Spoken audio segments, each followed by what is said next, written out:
I think I asked direct questions. I don't know that they're tough questions per se. I think there are a lot of tough issues that our country is facing. Does this mandate make sense? That's the role of Face the Nation, to focus on the issues at hand. That means a civil, contextualized conversation with perspective.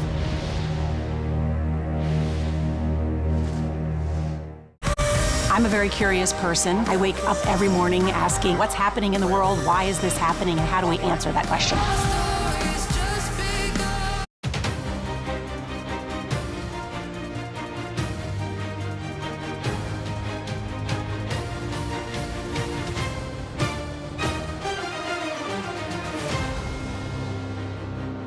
It's sending a very strong message to Putin that he's not going to outlast us. He's not going to outlast Ukraine. He lied, denied, and obstructed. This is part of the process.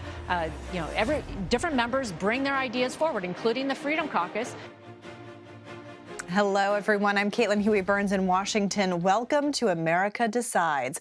President Biden is in Lithuania meeting with NATO leaders. He praised Turkey's decision to back Sweden's bid to join the alliance and called the expansion of NATO, quote, consequential, adding the countries would continue to stay united. Meanwhile, back here at home in Georgia, a grand jury was selected in the Fulton County investigation into Trump's attempts to overturn the 2020 election. They will consider charges against the former president.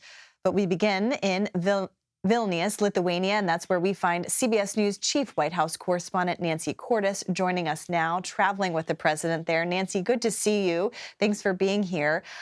Let's talk about this expected meeting between President Biden and President Zelensky of Ukraine. I think everybody's looking at that meeting tomorrow. I know that there have been a lot of questions about Ukraine potentially joining NATO and some heated responses from the Ukrainian president. I want to play a little bit from your interview that you had with the senior administration official about Ukraine's potential entrance into NATO. There's not agreement within the alliance about whether it would be a good idea to have a country join that's in the middle of a hot war, because the instant they do that, NATO, too, would be in that conflict. So, Nancy, if you could kind of give us a sense of what potentially any sort of timeline looks like and what this means potentially for Biden and Zelensky meeting tomorrow. Right. Well, that's what has Volodymyr Zelensky so frustrated right now, Caitlin, is that there is no timeline. NATO leaders are not willing to set out any kind of timetable for Ukraine joining NATO. They are just saying that Ukraine's future is in NATO, that it will be a NATO member at some point, as long as it meets these conditions when it comes to democracy, when it comes to security, sometime after the war is over. And Zelensky wants more. He wants a timetable. He wants more specifics. And he hopes to get more of those specifics when he sits down with President Biden here in Vilnius on Wednesday. And he'll also be meeting with a whole array of NATO leaders. But beyond that, he's likely to discuss the types of things that he always talks about with President Biden, how the counteroffensive is going against Russia in their bid to retake Ukrainian territory, and what kinds of security needs are still not being met. Now, here in Vilnius, various NATO countries have been stepping up to provide new assistance. France, for example, is offering new long-range missiles. Germany is offering armored vehicles and tanks. And just today, a consortium of 11 nations announced that they were going to be, for the first time, training Ukrainian pilots on American-made F-16s. That's something that Ukraine has been seeking for quite some time. So the nations here are stepping up. They just aren't giving Ukraine what it wants the most, which is NATO membership and the security that comes along with it. Right. It's really interesting that the member that's not in NATO is really kind of center stage here at this summit. It also comes, of course, as NATO is expected to be expanded now that the deal yesterday was announced that Turkey would allow Sweden to move forward with joining NATO eventually. What's been the response to that deal? It does seem like Turkey ended up getting a good amount out of this. Turkey got a lot out of it because it had specific reforms that it wanted Sweden to make in order to grant its support for Sweden's accession to NATO. It also wanted some promises about being able to purchase F-16s itself from the United States, and it looks like that is now going to go forward as well. So everyone gets what they want. Sweden gets to join NATO. NATO gets a big, wealthy Nordic country with a strong navy in the alliance, along with Norway, which joined a few months ago. And what that means is that NATO has now expanded to encompass the Baltic Sea.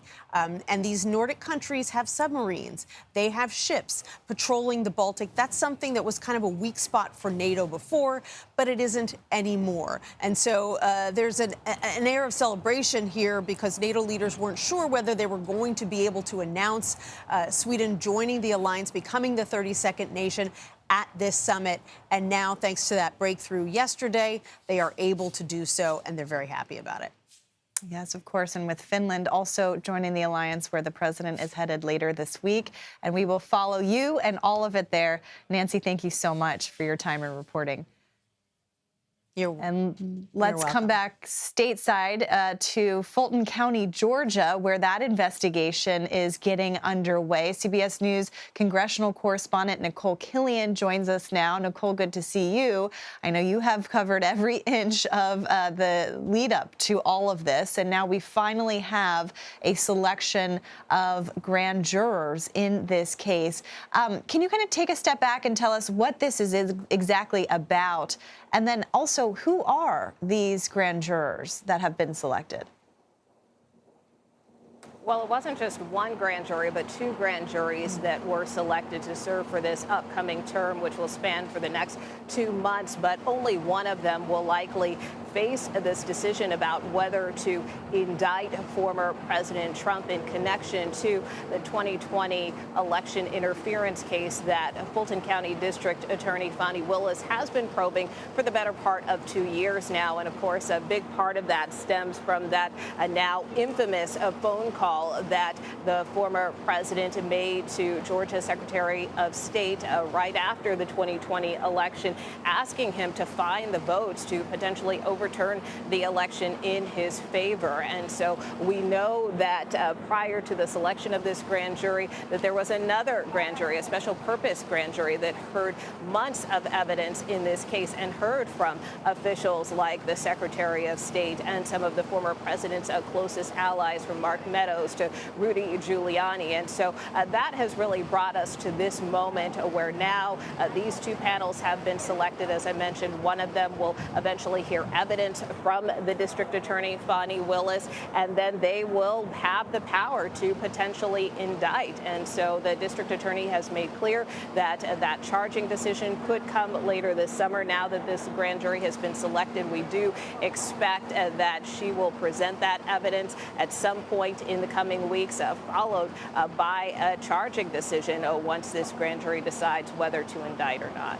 Yeah, Nicole, to that point, I mean, I think everybody's been wondering when exactly this might happen. Do we have any better sense of when the district attorney might bring possible charges now that we actually have a grand jury being established? Well, the district attorney has been pretty deliberate about the timetable here. She sent out 2 letters this spring, both to law enforcement and to the county's chief judge, notifying them that she intends to make that charging decision this summer, sometime between today and September 1st. But she has since narrowed that time frame to a period between July 31st and August 18th. And that is when she says that a good portion of her staff, about 70% of her staff will be working remotely. And she has also asked judges, for instance, not to schedule any trials during that period. So that is likely potentially the window when this grand jury panel could hear more evidence, when the district attorney could present her case. And as I noted, a decision could be returned at some point. Caitlin. All right, Nicole Killian, a lot going on in Atlanta this summer. I know you will be on it. Thank you for joining us. And over on Capitol Hill, Alabama Republican Senator Tommy Tuberville is facing pushback for his comments about white nationalism in the military. He told CNN it was, quote, an opinion whether white nationalists are racist. Senate Minority Leader, I should say, Mitch McConnell had this to say when asked about it. White supremacy is simply unacceptable in the military and in our whole country. Despite criticism from multiple lawmakers, Tuberville doubled down today, saying that he is against Democrats calling white nationalists racists. And Donald Trump is looking to get his federal classified documents trial delayed until after the 2024 election. We'll look at his requests and how it impacts the Republican field. That's next. You're streaming America Decides.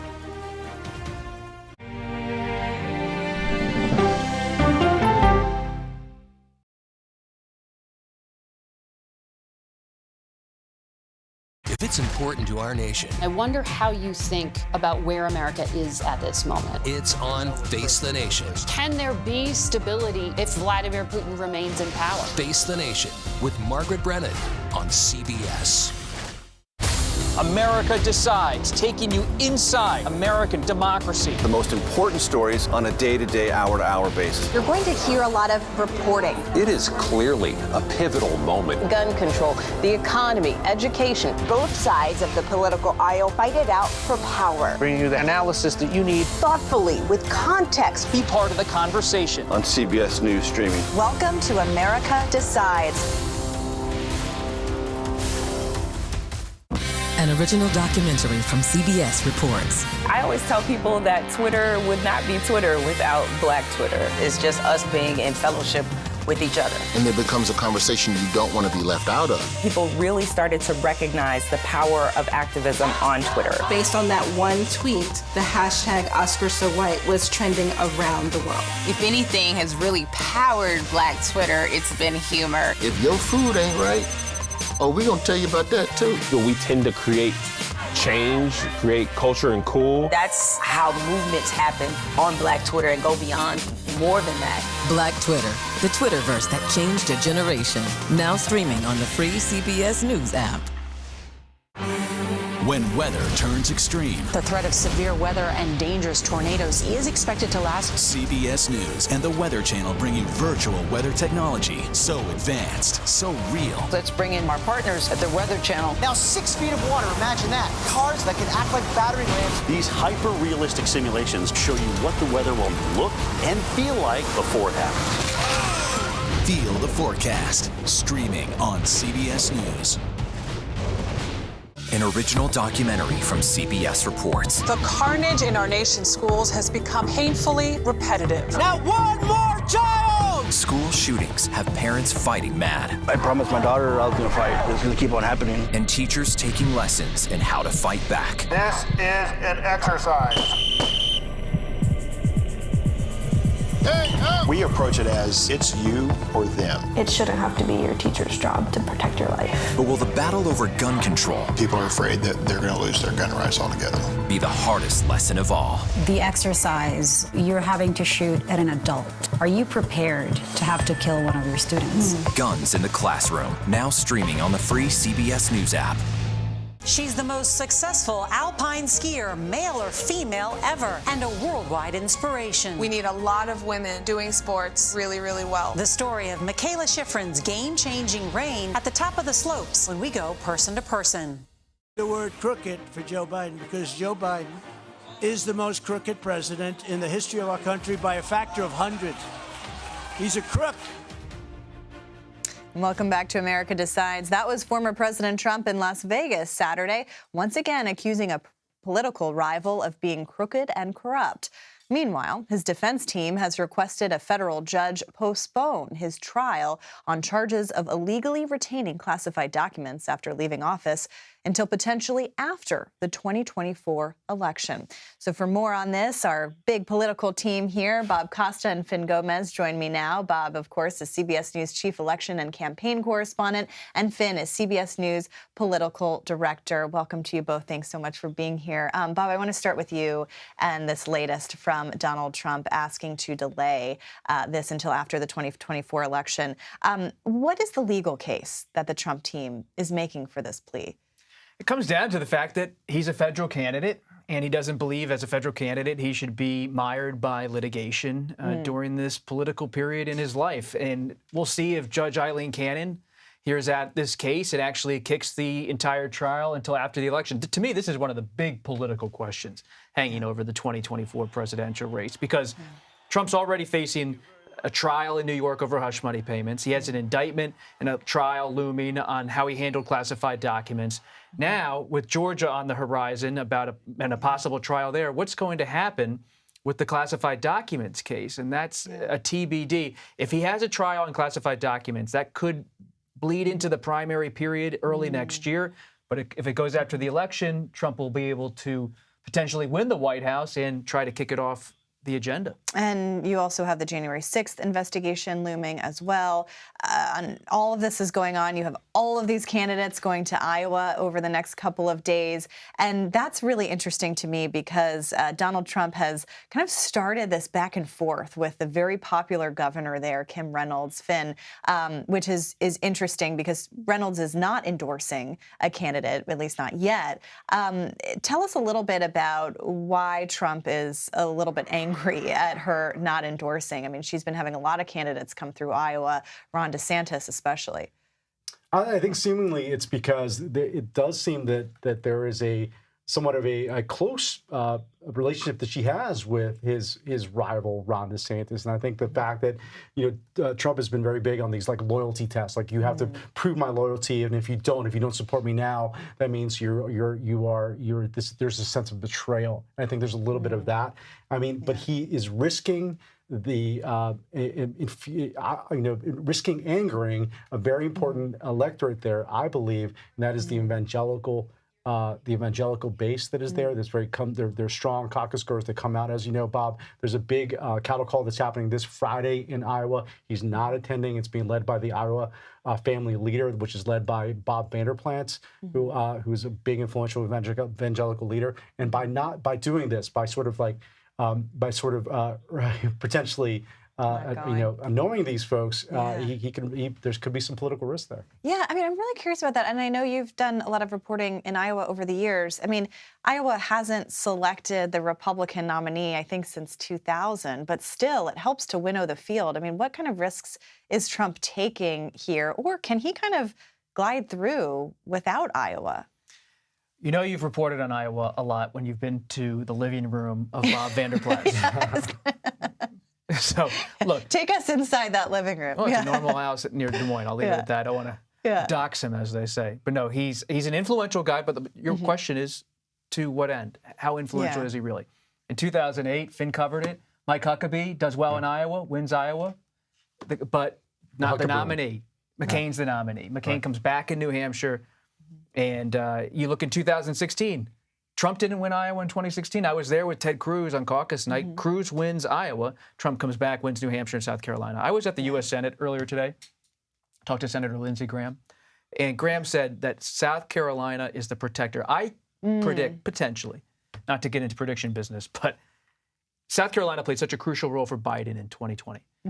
Biden collapsed in Iowa, stumbled in New Hampshire, but then Clyburn's endorsement, the win in South Carolina, catapulted Biden ahead to the nomination.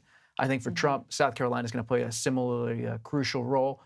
Regardless of what happens in Iowa, it's a crowded field, a lot of appeals to religious conservatives. New Hampshire, Chris Christie could pick up some traction there. South Carolina, it gets real. And that's where the Trump support's deep. And that's super interesting, too, because you have two candidates from South Carolina, potentially. We'll see if they even make it that far.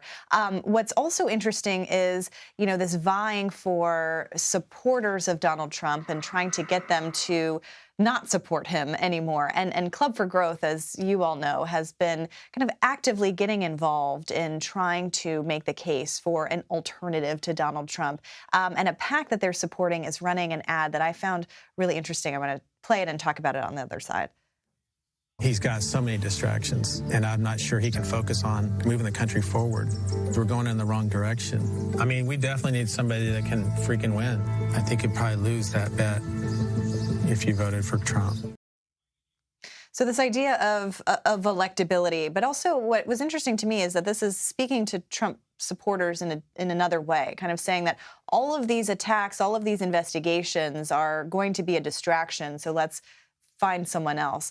I'm curious if you think that has the potential to resonate. I mean, Donald Trump is leading in all of the polls in the early states. And he's leading by a wide margin, right? But to Bob's earlier point, though, I think some of these Republican rivals to Trump believe that there is the possibility that it's not sustainable. The strength that he has right now in the polls is not sustainable with these investigations and the looming potential hurdles that he has legally, that it's enough to talk to that same voter, that the Club for Growth, who are backed by the Koch brothers, who have made no qualms about their dislike for Donald Trump, but nonetheless believe that there is an argument to be made to your MAGA voter saying, I know you like Trump, you can still like Trump, but it's time to move on to someone else. But I would love to hear both of your perspectives on this.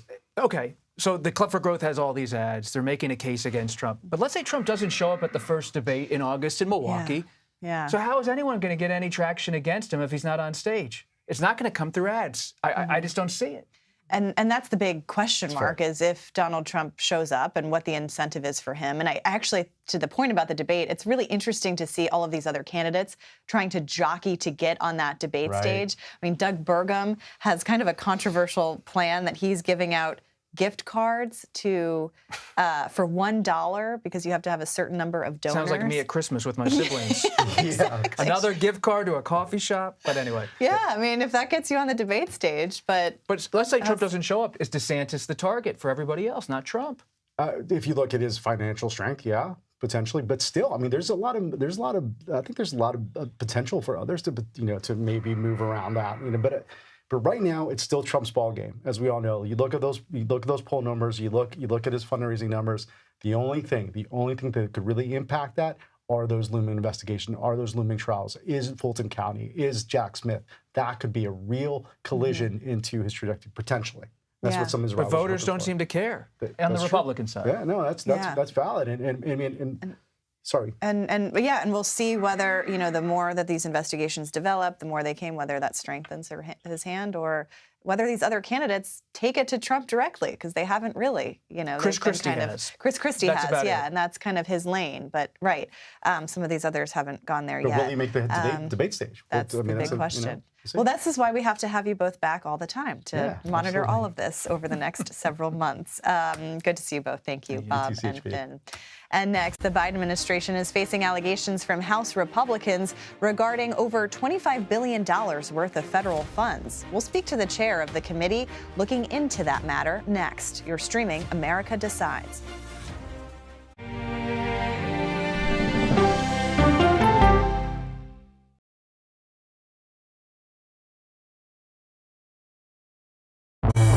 An original documentary from CBS reports. Controversial Congressman George Santos. Why won't you answer our questions? How did he manage to get elected? Thank you very much, and God bless you, and God bless the USA. George Santos' campaign was a campaign of deceit, lies, fabrication. And who is he, really? I knew him as Anthony DeVolder from Queens. Really, who he is, he's a fraud. I compare him to the Tinder swindler. From people who know him, the truth, the facts, the lies. He would say that he was worth $100 million. It's an incredibly cynical episode in American politics, beyond satire. Had you ever seen anything like this? No, and I hope I never see it again. Campaign of Deceit, now streaming on the free CBS News app. She dazzled on the court and off the court as a businesswoman. Thank you for joining us on Person to Person. Tennis superstar and entrepreneur Serena Williams.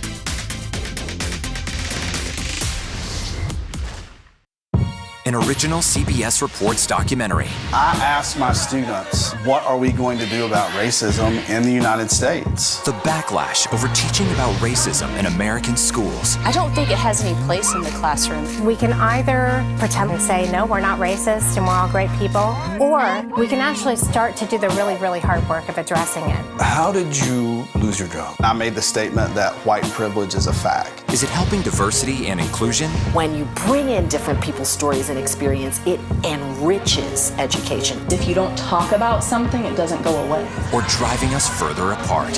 What schools are doing to our children in the name of anti-racism is in fact teaching them racism. The intention is to put us in this war against each other. An original CBS Reports documentary, streaming now.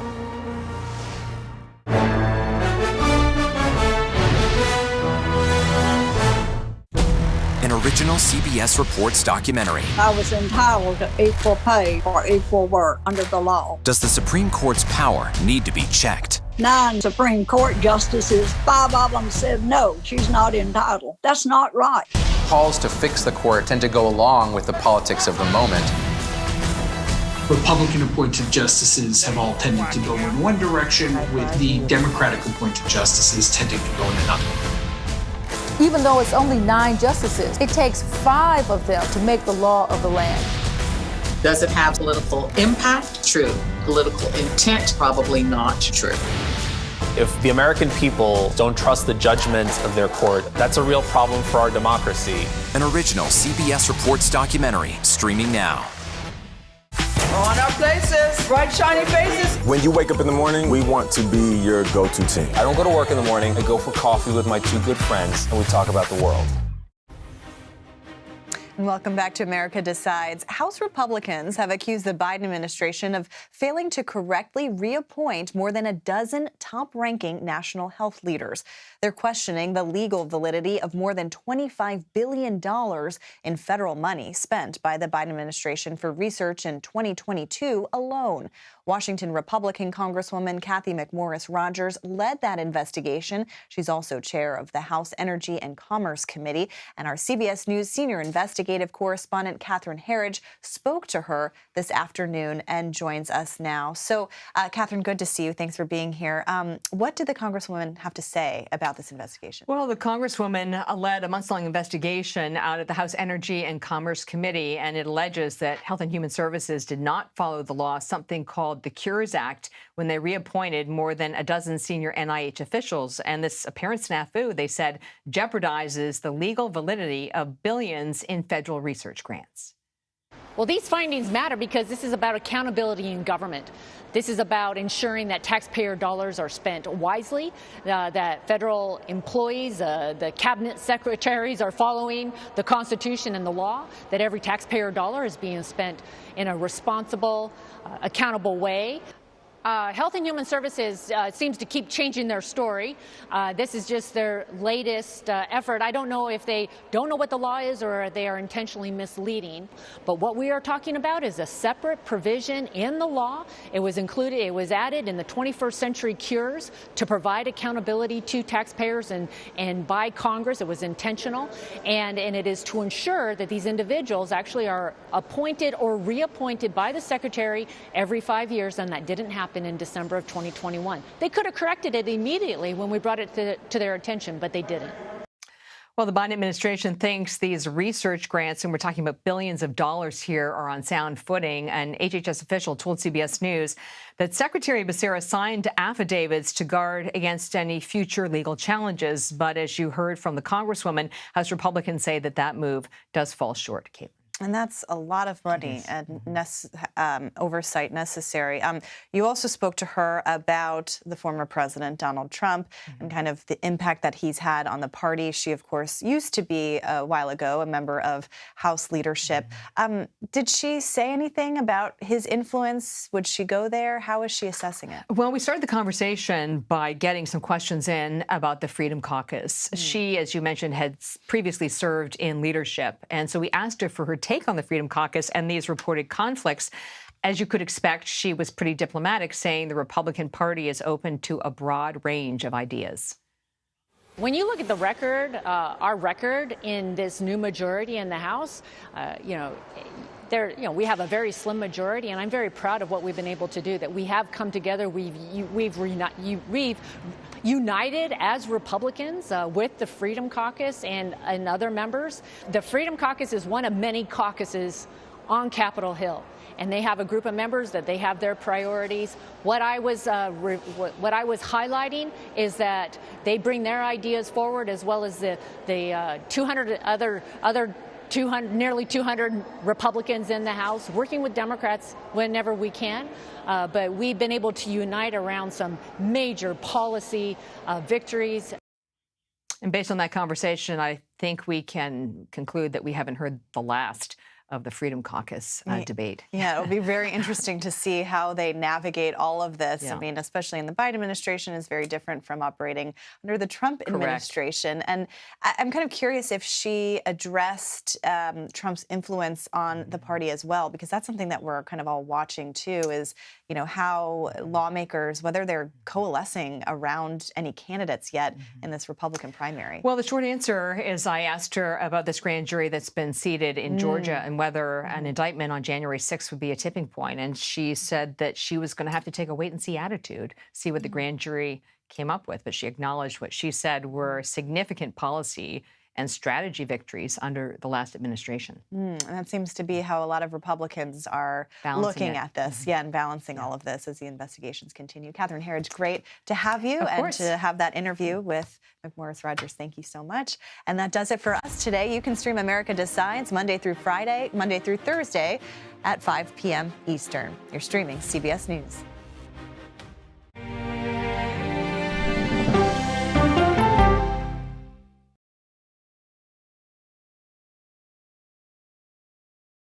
It's a history-making meeting. 4 extraordinary women who are all 4-star generals and admirals. How did you deal with being discriminated against? I just worked harder. The future of an ever-evolving U.S. military when we go person to person.